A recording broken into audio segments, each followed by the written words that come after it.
Assalamualaikum warahmatullahi wabarakatuh. Baiklah, saya Intan Sania dengan NIM 303211013. Saya akan menjawab beberapa pertanyaan yang sudah diberikan oleh Bapak Zikri. Pertanyaan pertama adalah bagaimana perkembangan keuangan syariah di Indonesia saat ini? Secara umum, kondisi keuangan syariah di Indonesia saat ini terus berkembang, yang dimana menurut data Otoritas Jasa Keuangan atau OJK, total aset industri keuangan syariah pada akhir 2021 mencapai 1.265 triliun, meningkat sebesar 6,8% dari tahun sebelumnya. Perkembangan lembaga keuangan syariah ini terus mengalami perkembangan dan terdapat beberapa jenis lembaga keuangan syariah yang beroperasi di Indonesia, seperti bank syariah, asuransi syariah, dana pensiun syariah, dan perusahaan pembiayaan syariah. Pertanyaan yang kedua adalah apa hambatan dan kendala yang menghambat laju perkembangan keuangan syariah di Indonesia? Ada beberapa hambatan dan kendala yang menghambat laju perkembangan keuangan syariah di Indonesia.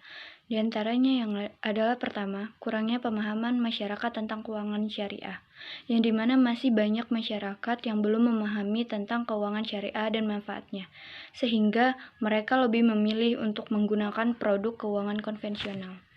Yang kedua, masih terbatasnya pengetahuan dan keterampilan tenaga penjual. Tenaga penjual atau petugas bank syariah masih kurang paham tentang produk keuangan syariah dan tidak mampu menjelaskan produk-produk tersebut dengan baik kepada masyarakat. Yang ketiga, keterbatasan jumlah produk keuangan syariah. Sampai saat ini, masih sedikit produk keuangan syariah yang tersedia di pasar Indonesia. Hal ini membuat masyarakat sulit untuk memilih produk keuangan syariah yang sesuai dengan kebutuhan mereka. Dan yang keempat, ketidakpastian regulasi.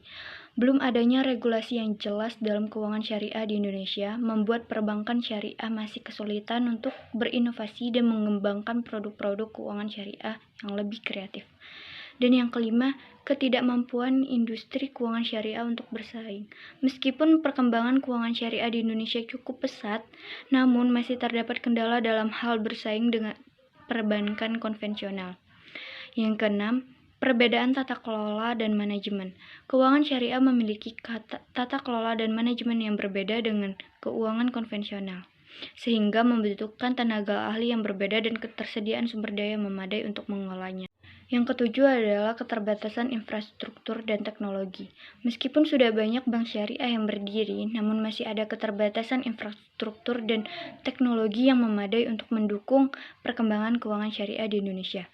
Dan yang terakhir adalah ketidakpastian ekonomi global, yang dimana saat ini Indonesia masih sangat bergantung kepada ekonomi global, sehingga fluktuasi ekonomi global dapat mempengaruhi perkembangan keuangan syariah di Indonesia. Pertanyaan yang ketiga adalah berikan saran dan pendapat Anda terkait keuangan syariah di Indonesia.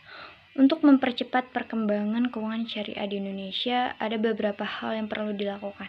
Yang pertama adalah peningkatan kesadaran masyarakat. Diperlukan upaya untuk meningkatkan kesadaran masyarakat tentang keuangan syariah dan manfaatnya. Serta yang kedua adalah pengembangan produk keuangan syariah. Pengembangan produk keuangan syariah yang inovatif dan berkualitas akan menarik minat masyarakat untuk beralih dari produk keuangan konvensional ke produk keuangan syariah. Yang ketiga adalah penyediaan infrastruktur dan regulasi. Diperlukan infrastruktur dan regulasi yang mendukung perkembangan keuangan syariah.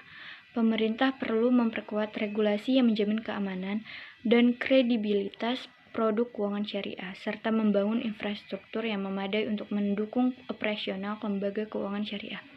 Yang keempat adalah pelatihan dan pengembangan sumber daya manusia. Dalam mengoperasikan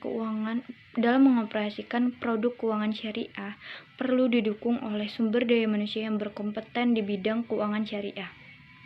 Yang kelima adalah kemitraan lembaga keuangan global. Kerjasama dengan lembaga keuangan global dapat memberikan akses ke sumber daya dan teknologi terbaru di bidang keuangan syariah. Hal-hal ini bisa dilakukan dan diharapkan perkembangan keuangan syariah di Indonesia akan semakin pesat dan memberikan manfaat yang besar bagi masyarakat. Baiklah, itu saja yang bisa saya sampaikan. Lebih dan kurangnya saya mohon maaf. Wassalamualaikum warahmatullahi wabarakatuh.